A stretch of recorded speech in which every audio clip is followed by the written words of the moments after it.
President is considering additional measures against Europe and Brazil, not just for censorship, but also for preventing political candidates from actually competing in elections.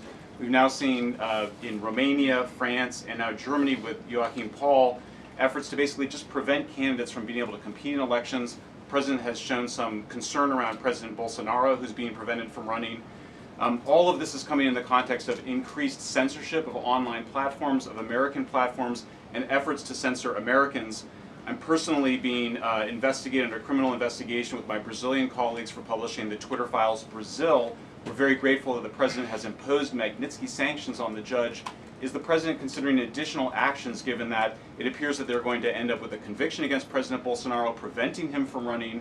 Is he considering doing anything about this crackdown in Europe? I mean, it's shocking to see Joachim Paul, this mayoral candidate in Germany, the criminal indictment against him cites him, quote, saying that he loves the Lord of the Rings as reason why he's an extremist and shouldn't be able to run. So I just wonder if you could speak to that. And again, I'm grateful to be here. Nice to meet you all. And I'm grateful for what the Trump administration has done to push for free speech abroad. Well, thanks for being here, Michael. We appreciate it. Freedom of speech is arguably the most important issue of our time. It is enshrined in our Constitution, and the President believes in it strongly.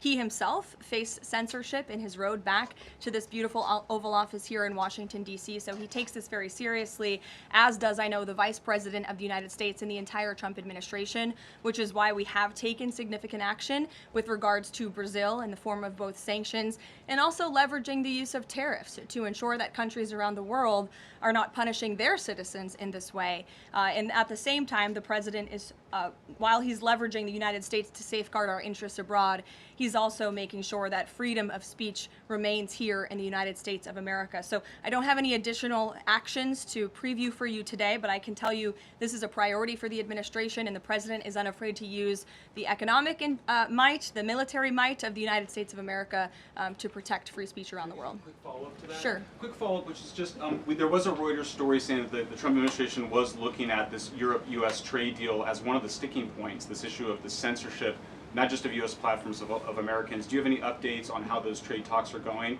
And I also wonder if the President is concerned about NATO membership. NATO membership requires that you be a democracy and you have free speech. Is it possible that some of these actions that we've seen in Romania, France, and Germany would disqualify those countries from being in NATO after this? I have not heard the President discuss NATO membership in regards to this issue in particular, but I have heard him discuss the issue of free speech and the importance of free speech with foreign leaders around the world, including the Prime Minister of the United Kingdom. When we were in Scotland, the President brought this up and how important it is for the Prime Minister to protect free speech in the UK and in various conversations with other world leaders. So he brings it up, and I think the entire world knows that this is a priority for the President of the United States. Thank you.